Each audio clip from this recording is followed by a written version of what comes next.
Bom, pessoal, no vídeo de hoje vamos dar sequência à nossa série de vídeos da linguagem Julia. Agora a gente vai começar a entrar em uma parte realmente de análise de dados, tá? Eu vou mostrar para vocês o poder que essa linguagem tem com poucas linhas, tá? Dois pontos importantes. O primeiro, eu criei uma planilha com esses dados aqui, então com essas colunas ID, produto, categoria, quantidade, preço unitário, receita e mês. Esses dados são justamente para a gente ter uma série de dados aqui para a gente conseguir trabalhar com eles. Também é importante que talvez quando vocês forem utilizar o Julia, ele pede para vocês importarem alguns pacotes direto pelo terminal. Então provavelmente serão esses pacotes aqui, tá ok? Então primeira coisa, a gente vai usar aqui data frames e o CSV, tá? Essas duas bibliotecas aqui que a gente vai utilizar, elas são bem parecidas com o Python, então a gente chama elas aqui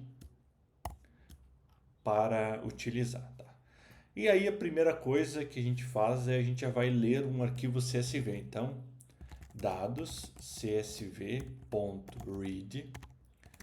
dados.csv é o arquivo que eu salvei na mesma pasta, lembrando, e eu vou passar aqui data frame. Então, primeira coisa, eu vou fazer aqui, ó, first dados 5. O que eu quero fazer aqui? Eu quero mostrar as 5 primeiras linhas dos meus arquivos, tá? Então, provavelmente ele vai mostrar aqui as 5 primeiras linhas, tá? Vou abrir aqui o terminal. Vou botar a rodar. Tá aqui, ó. Tá aí. Então, teclado, mouse, monitor, cadeira gamer e webcam. Lembrando que quando a gente está trabalhando com análise de dados, normalmente as nossas linguagens de programação, o Python ou agora o Julia, ele não vai pegar esta primeira linha como uma linha de dados. Ele identifica que isso aqui é só o cabeçalho, tá? Então, por isso que ele mostra essas 5 primeiras linhas. E aí, ele tem uma outra função aqui que é o describe. O que é essa função? Ele te dá uma análise muito rápida do que ele é capaz de conhecer com os dados que ele já tem. Então, ele mesmo começa a fazer uma análise dos dados e essa análise ele traz um resumo para vocês. Ele traz um resumo do que ele pode estar analisando em toda essa operação, tá? O describe, vocês vão passar por parâmetro o dados, ok? Dados. E vou colocar rodar. E aqui ele trouxe, tá? Trouxe primeiro lá as 5 linhas e aí trouxe aqui a nossa os nossos dados aqui que ele identificou. A primeira linha aqui ele mostra o ID, tá? Então ele é um número de identificador, mas aí ele faz uma média, né? Então se a gente tem de 1 a 10, né? Então vai somar aqui e vai dar uma média 5,5. Então ele traz ali, o mínimo é 1, a média é 5. Então é um valor inteiro, mas ele não tem nenhuma análise para isso. A segunda linha de produto e categoria, a segunda e a terceira, tá? Ele mostra que são duas strings aqui, então ele mostra sempre o primeiro e o último valor. Mas o que é o que é interessante aqui? Começa a ficar interessante. Aqui em quantidade. Então, por exemplo, em quantidade, ele dá que a média de vendas é 7,4, o mínimo é 2, então o mínimo aqui foi notebook 2, o máximo é 20, então aqui o máximo é 20, que a gente vendeu 20 teclados. E o valor central aqui, mais ou menos, é o 6, tá? Então, se ele for fazer mais ou menos um valor central, né? Então, ou seja, metade dos produtos vendeu menos que 6 unidades e metade vendeu mais que 6 unidades, tá? Então, é uma ótima forma de entender como é que esses dados estão distribuídos, tá? Aí o preço unitário, tá? Mostra aí que os valores são de 80 a 4.200, a média em torno de 872 e aqui o valor médio aí 450, né? Então tu consegue ter essa variação grande dos preços, tá? A receita também mostra que a média foi 3,30 com o valor mínimo de 1.440, o máximo de 8.400, tá? Então, só com esse resumo aqui já dá para pensar, né? Será que esses produtos de informática vendem mais que os móveis? E aí o Julia ele permite aí que tu consiga explorar isso facilmente, tá? E aí dos meses também, tá? Ele vai trazer aqui os meses, mas não que é uma análise que a gente consiga ver só com o nome, tá?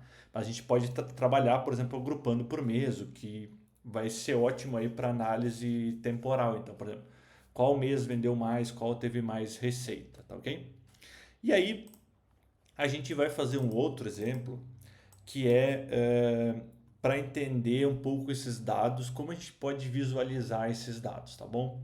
Então, para isso, a gente vai utilizar um outro pacote aqui